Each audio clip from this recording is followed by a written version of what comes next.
Hello. I'm coming back at y'all again with um, some more things. Um, these are apparently three brothers who are allegedly accused of Diddy like behavior. Let's get into it. Law enforcement has interviewed dozens of women who reported being forcibly raped or sexually assaulted by at least one of the Alexander brothers. Investigators in both New York and Miami say three brothers in the real estate and private security family businesses are serial sexual predators and allege that their heinous behavior dates all the way back to high school. But now they are facing very serious charges as federal prosecutors pledge to take down men who prey on vulnerable people, no matter how rich and famous they might be. Welcome to Sidebar, presented by Law and Crime. I'm Jesse Weber. Hey, so before we jump into the story, I have really exciting news for you. The video version of Sidebar is now available on Spotify. That's right, we are so thankful for your guys' support of Sidebar and us getting the show on Spotify video.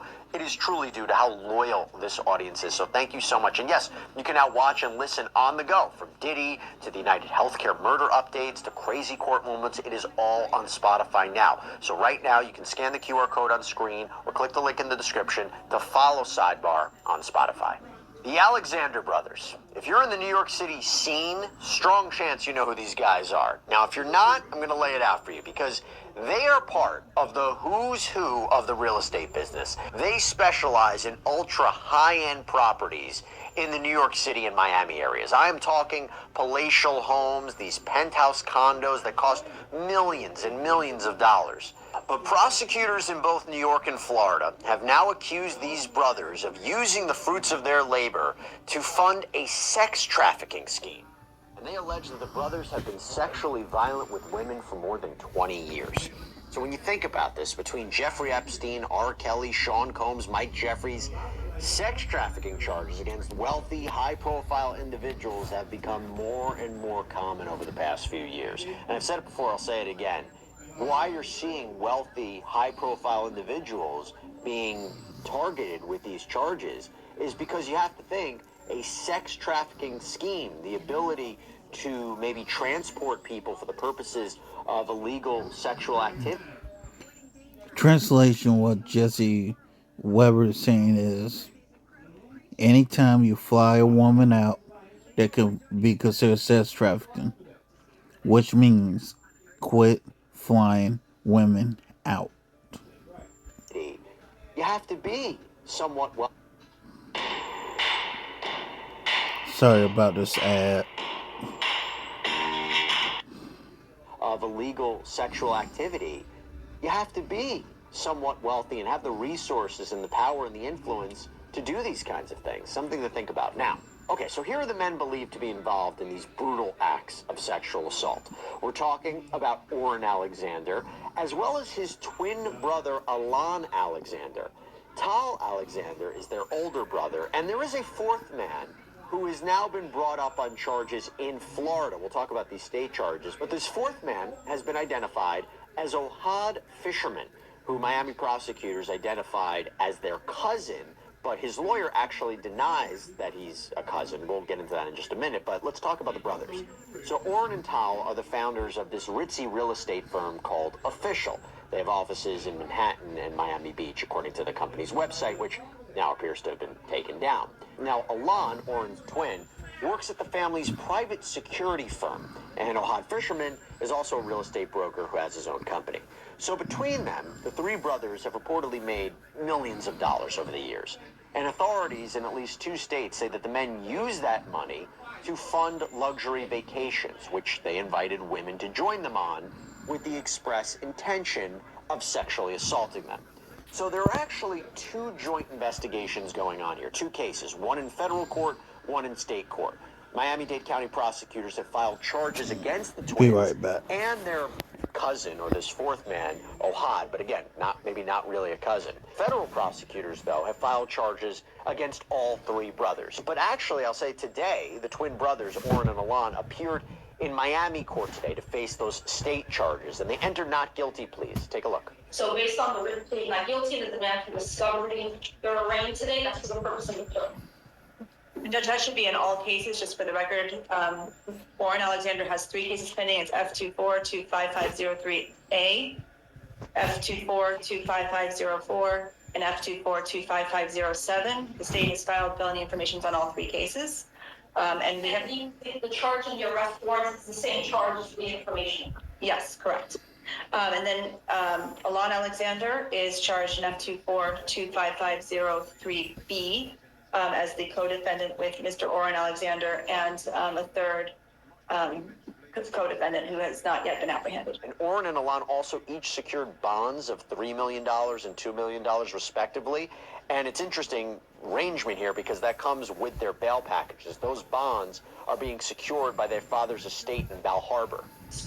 Sure. For Alon Alexander, which is again F24-25503B, the defendant will put up a personal surety of $2 million that will be secured with their home. A mortgage, hold on, let me read this. The home at 248 Val Bay Drive in Bal Harbor, Florida. There will be a corporate surety amount of $25,000. Alon Alexander shall be confined to house arrest level 3 with GPS monitor. There will be a stay away order from the victims. Why house arrest? Is that because he's Caucasian and rich? Now, if this was a black person, there would be no house arrest whatsoever. Mr. Oren Alexander, this covers all 3 of his cases. There will be a personal surety of $3 million in the event he fails to appear. That will be secured by, again, a mortgage on Shlomi Alexander's home, which I read into the record previously. That is his father. That's his father's home. Yes. There will be, in case F24-25504, there is a corporate surety in the amount of $25,000, again, issued by Mr. Zemlock. In F24-25507, there is a corporate surety amount in the amount of $25,000, issued by Roy Zemlock. There is, again, house arrest, level 3 with GPS monitor. There's a stay away order from the victims in all 3 cases. Now, here's the thing. The brothers have been ordered to remain on house arrest by GPS monitor, but it doesn't mean they're being released. I'll explain why in a minute. But during his first court appearance on Thursday, something happened that was really interesting. Oren interrupted the court to tell the judge why he couldn't be in jail. Your Honor, my wife is 9 months pregnant, due any day now with our first child. Her family's in Brazil. She's counting on me to be with her during labor. And because it's considered Who cares? a dangerous crime, I'm required to hold you with no bond. It's also a federal hold, Judge. He does, Your Honor. He has a hold for the FBI. Now, going back to what I mentioned, in the end, even despite the bond, these brothers actually won't be released because they are also under federal indictment, and their brother is in federal custody, Tal. So they will be transferred into federal custody out in New York, too. So with that in mind, now let's talk about the federal case first, and then we'll talk about the state charges, because the federal case is a little bit more overarching. So according to U.S. Attorney General Damian Williams from the Southern District of New York, the Alexanders would allegedly drug and violently rape their victims. So there's 3 counts here. Now, ain't it the same stuff that Diddy's accused of? Diddy is accused of that. Epstein was accused of that. Harvey Weinstein was accused of that. Do y'all not see a pattern here? Pay attention to the pattern. All the brothers are facing 1 count of conspiracy to commit sex trafficking. Tal is facing 1 count of sex trafficking by force, fraud, or coercion. The same stuff that Diddy is accused of, that Epstein was accused of, and the same thing that I believe Harvey Weinstein was also accused of this.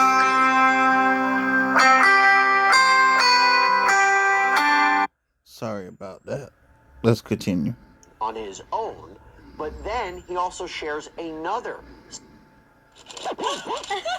Hi, friends. I'm Cameron Brink, and I just got pressed. But then he also shares another sex trafficking count of force, fraud, or coercion with his brothers with respect to another alleged victim. The indictment alleges that between at least 2010 and at least 2021, the Alexander brothers worked together and with others to repeatedly and violently drug, sexually assault, and rape dozens of female victims. The Alexander brothers reside primarily in New York and Miami, and as alleged, Orrin and Tal Alexander were real estate agents who focus on ultra-luxury markets. Alone Alexander, who was Orrin's twin, was an executive of a private security firm owned and operated by his family. As alleged, the defendants used their wealth and positions to create and facilitate opportunities to sexually assault women. In particular, Orrin and Tal Alexander allegedly used their prominent positions in the real estate industry to induce women to come to events and parties. At those parties, and sometimes afterwards, the women were sexually assaulted by one or more of the defendants. As alleged in the indictment, for years, the Alexander brothers, sometimes with others, also arranged domestic and international trips to carry out their sex trafficking scheme. To recruit and induce women to come on the trips, they provided material benefits, things like travel to vacation destinations, luxury accommodations, and access to other high-end experiences. As alleged, the Alexander brothers met their trafficking victims through a variety of means: in person, over social media, on dating apps, and through social connections. At times, they allegedly used their social connections or the guise of starting a relationship to lure women into their orbit. The indictment alleges that after meeting their victims, the Alexander brothers would invite the victims to a vacation property or location. The Alexander brothers and other men they planned the trips with paid for the flights or accommodations for the women on these trips. And at times, the defendants handpicked the women to invite. At other times, they used paid party promoters to source women for them. The indictment also alleges that in advance of these events, the Alexander brothers and others procured drugs that they agreed to provide to the women, including cocaine, mushrooms, and GHB. Same thing As we Diddy was allege, these doing. drugs caused some of the women to be physically unable to fight back or to escape. Then, as alleged, the Alexander brothers, sometimes acting alone, sometimes with each other, and sometimes with other men, forcibly raped and assaulted the women. In terms of what they can face, according to the DOJ, sex trafficking conspiracy carries up to life in prison, and sex trafficking by force, fraud, or coercion is 15 years to life. Now, you might be looking at this and saying, why does Williams look so familiar? Well, it is because he is the United States Attorney General for the Southern District of New York, who is actually prosecuting, at this time, Sean Diddy Combs. Yes, remember when he announced those charges at a press conference when Sean Combs was arrested? And as we know, Combs is facing a number of federal charges. He's facing racketeering, sex trafficking, prostitution charges, currently locked away at the Metropolitan Detention Center as he waits trial next year in May of 2025. I stood here several months ago and made clear that this office is firmly committed to prosecuting individuals who exploit and abuse women. I meant what I said. With our law enforcement partners, this office is determined to investigate and prosecute anyone who engages in sex trafficking, no matter how powerful or wealthy or famous you may be. And let me add this: we are not done. I encourage anyone with information about this case to come forward and to do so quickly. Now I want to talk about this letter to the court that was filed by the prosecutors and was filed with the indictment. And it is seeking to detain the brothers without bail. And the government goes into more detail in this letter about these accusations that are just horrific.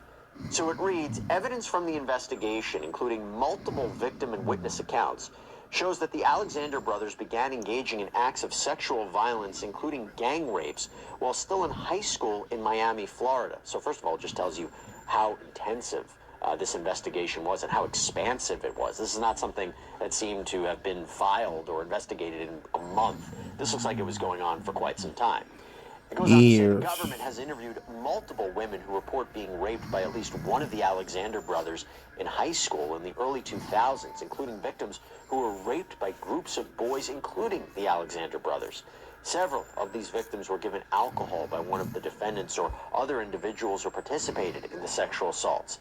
Each of the victims that the government has interviewed from this period reported hearing that individuals involved, including Tal Alexander, talked about the assaults at school, boasting about running train on their victims and saying that they wanted to do it again. And in fact, in a footnote in this filing, prosecutors allege that Orrin actually bragged about sexual assaults in his high school yearbook, alluding to an alleged gang rape and saying it was his most memorable moment from that time. Now, the charges of sex trafficking are in connection. This is the phone grip that doesn't suck. No other phone grip can do this, this, and this. Now, the charges of sex trafficking are in connection with two different women. So I want to start with victim one. And remember, this is only with respect to Tal. He's only charged with respect to victim one. But the prosecution's letter to the court lays out what allegedly happened to victim one, saying in or around the summer of 2011, a friend invited victim one to travel to the Hamptons to stay with her friends. Victim one accepted the invitation. She was living in Manhattan at the time and traveled by Long Island Railroad from Penn Station to the Hamptons. Tal Alexander and another man were waiting for victim one and her friend at the train station and drove the women to their vacation house. Victim one had never met Tal Alexander before. After arriving at the house, victim one was given a glass of wine and drank about half of it before she began to feel unwell in a way inconsistent with drinking that amount. So again, it looks like this is an allegation. Again, same shit Diddy was accused of. Of her being drugged. Victim one's memory thereafter became hazy, but she has several distinct memories of the night. Specifically, victim one remembers being held down by Tal while another man entered the room. Victim one also remembers being in a second location with Tal and the other man, and that a camcorder was set up. Victim one's next memory is of waking up in the grass outside of the vacation house with a physical sensation indicating recent, I'll just say, sexual assault. Now, a couple things there. If there is that camcorder and there is a recording and it hasn't been discarded, that could be a key piece of evidence. I will say, at first glance, looking at this, I'm sure the defense could be, if she had been intoxicated, and I'm sure they'll deny that she was drugged, but if she was intoxicated, how does she really particularly recall what happened to her? That would be an area I'm sure the defense will explore. Yeah. But moving on. That transporting element, by the way, is key. That transporting element is key in sex trafficking charges like that, the transporting of people who are sexually assaulted. And that actually leads me now to victim two. So I want you to pay particular attention to the transporting component here. And remember, when it comes to victim two, all three brothers are charged with sex trafficking victim two. So, victim two told investigators that in August of 2016, she and a friend matched with Alon and Orrin on a dating app. And they invited the women, who apparently lived in Illinois, to stay with them in the Hamptons for Labor Day weekend. So the men offered to pay for flights for them to come to New York. And the letter shows transcripts of messages between the Alexander brothers found on Orrin's iCloud accounts that talk about the men buying the tickets. So Alon says, "Are we booking flights? First three on left, we split and try to orgy, then out?" Paul responds, "For sure, last weekend."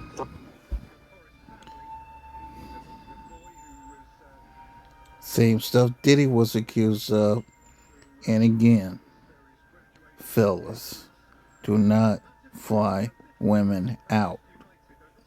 Because as soon as you do it, this is what's going to happen to you. You're going to get hit with a trafficking charge. Don't do it. Alon responds, "I agree." Orrin? And Orrin responds, "All four? Why not?" Now, victim two says that she and her friend were taken to the brothers' Hamptons home, where they stayed in a room with other women. And at a party hosted that night, she claims Orrin gave her a drink, and shortly after that, she was struggling to walk. Alon allegedly took her to a bedroom to lie down, and then Orrin returned a short time later and raped her. This is according to the court filings. Victim two apparently told her friend what had happened, and then they left the Hamptons that same day.